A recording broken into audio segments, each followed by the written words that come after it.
Ассалаумағалейкум достар, біз міне теплоблок деген ортасында 10 сантиметр жыл сақтайтын материалы бар кірпіштен үй салып жатырмыз. Көлемі 11-12, ортасы пенамен жабылады.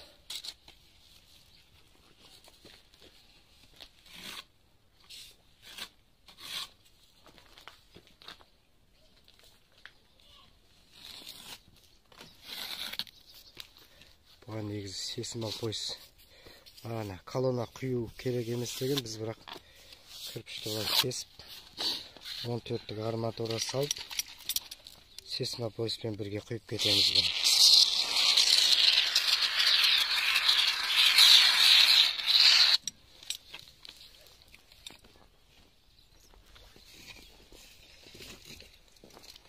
Бұл кірпіштің размері 40-20, жалпақтығы 30.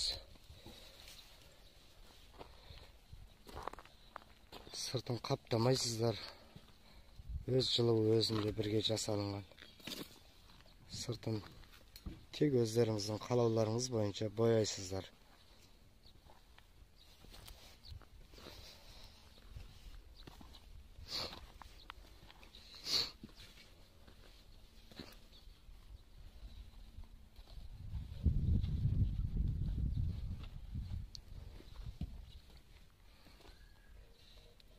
Bir қабырғаға 3 жерден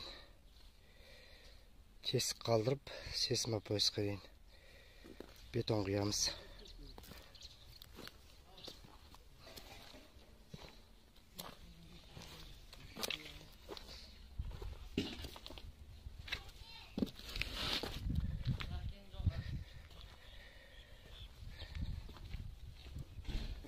Үш кірпіштен кейін арма сеткі саламыз. 30-дық.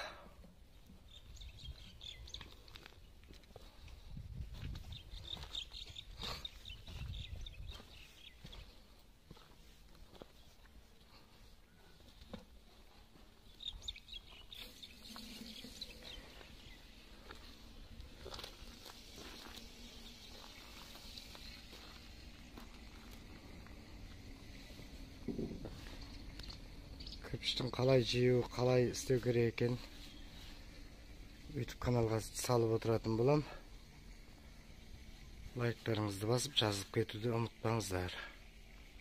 Мына ортаңғы сызықтарын бірдей шығару үшін мынандай 0,9 деген темірді салып отырады екен. Суырып ала салады. Мынада да жатыр міне.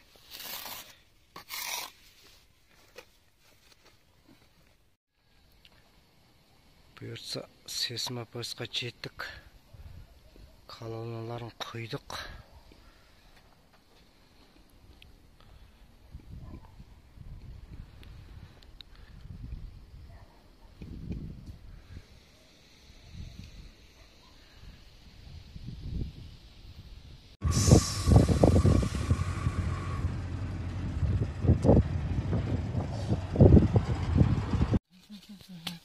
Ассалаумағалейкум достар, біз міне теплоблок деген ортасында 10 сантиметр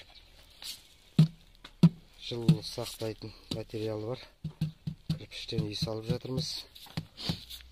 Көлемі 11-12, ортасы пенамен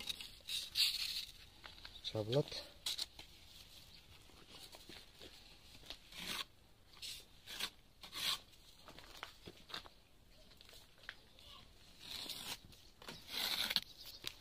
Бұған негізі сесімал пойыз колонна құю керек емес деген, біз бірақ кірпішті кесіп 14-тік арматура салып сесімал пойызбен бірге құйып кетеміз бұл.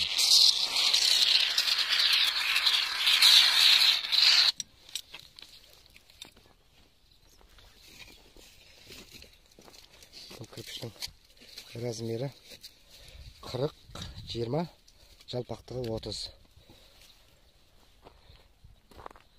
Сыртын қаптамайсыздар. өз жылуы өзінде бірге жасалынған. Сыртын тек өздеріңіздің қалауларыңыз бойынша бояйсыздар.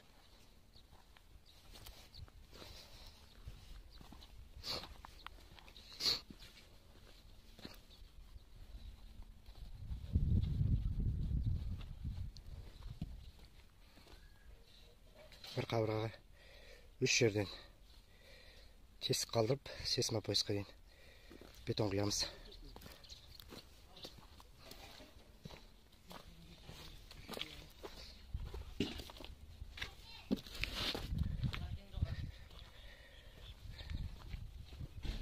Үш кірпіштен кейін арма сеткі саламыз. 30-лық.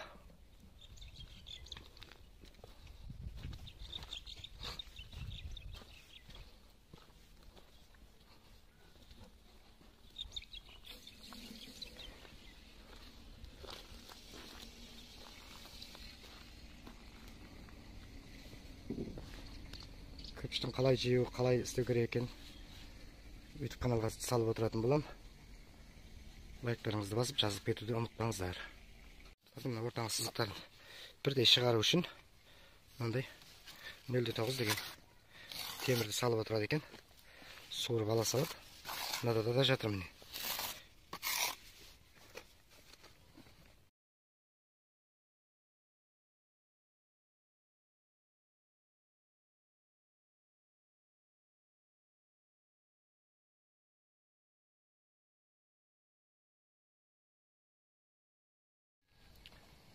Бұйыртса сесма поясқа жеттік. Колонналарын құйдық.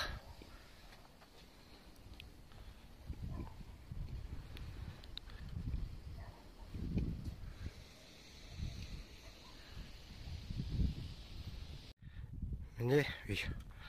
Бұйыртса есікке келді. Жиналуға танаған уголниктің елеулік деген жібердік қой, қалынын, шөп жібердік ішіне, қатарынан.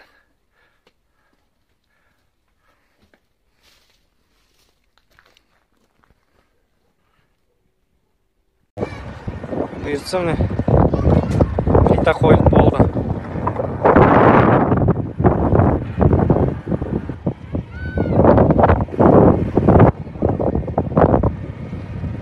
Кең бір жазық болды.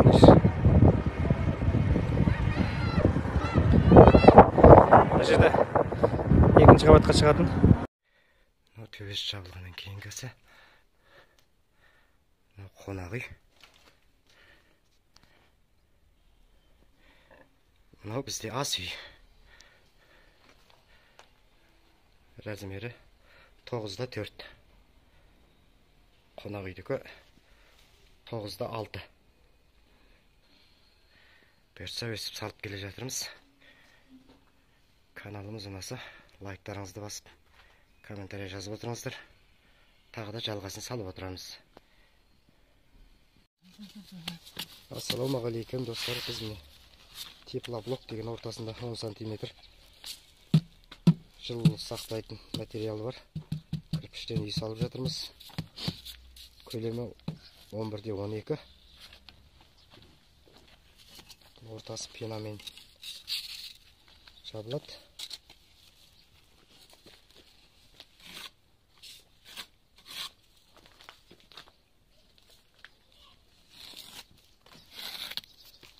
Бұған негізі сесма пояс.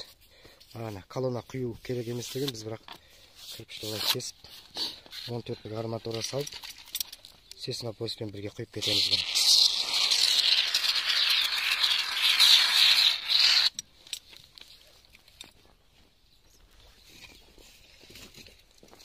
Бұл кірпіштің размері 40-20, жалпақтығы 30. Сыртын қаптамайсыздар.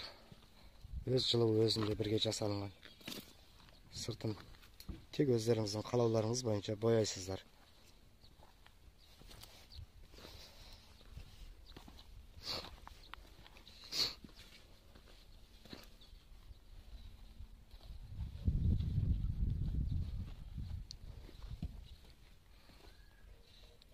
Bir қабырғаға 3 жерден тесік қалдырып, сесмопоисқа дейін бетон құямыз.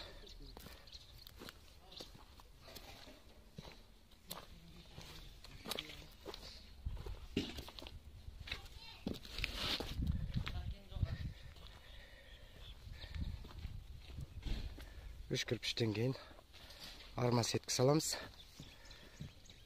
30-дық.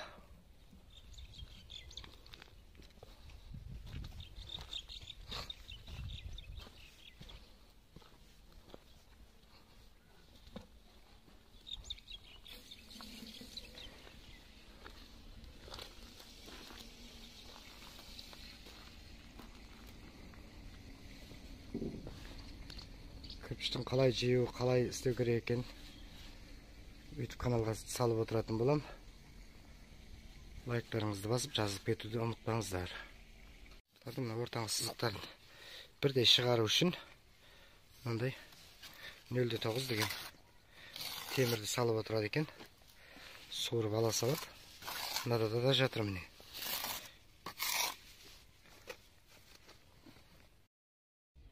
Ассалаумағалейкум.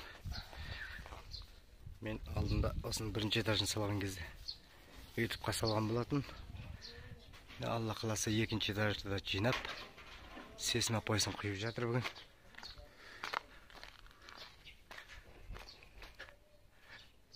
Мына жақтан балкон қалады. Сесмопоисқа бастан аяқ осындай 14 градусия салдық. Арматура асық балғаны бұл.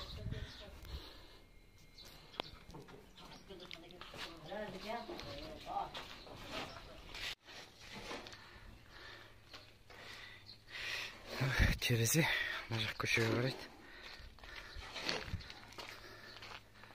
Бір терезе болады.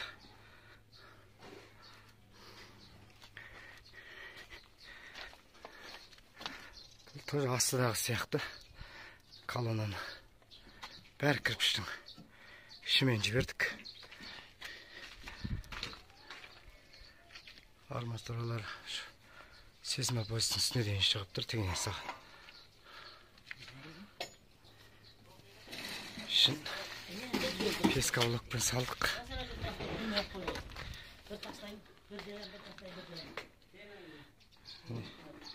Сесмопоистің арматуралары көрініп тұр. Колоннаның сесмопоистікі деп бұл.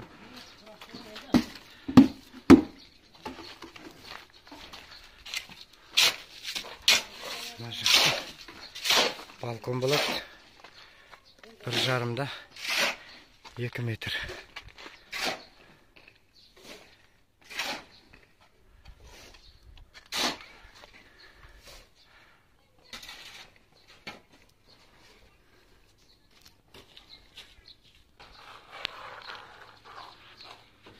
Мына жақтың ішкі бөліктерін сосын артынан бөлеміз.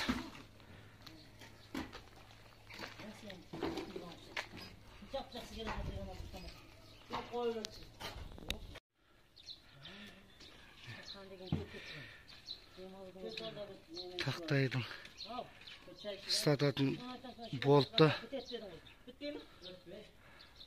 осылай 2 метр жерден жіберіп кеттік.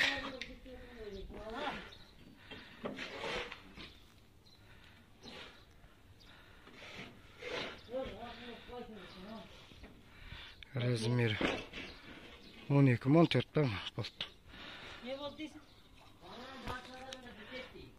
Слай жасап жатырмыз берді.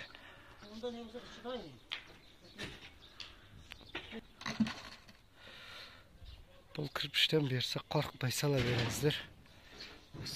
Колоннаны 1-2 метрден өзімен жіберіп отырсаңыздар болды.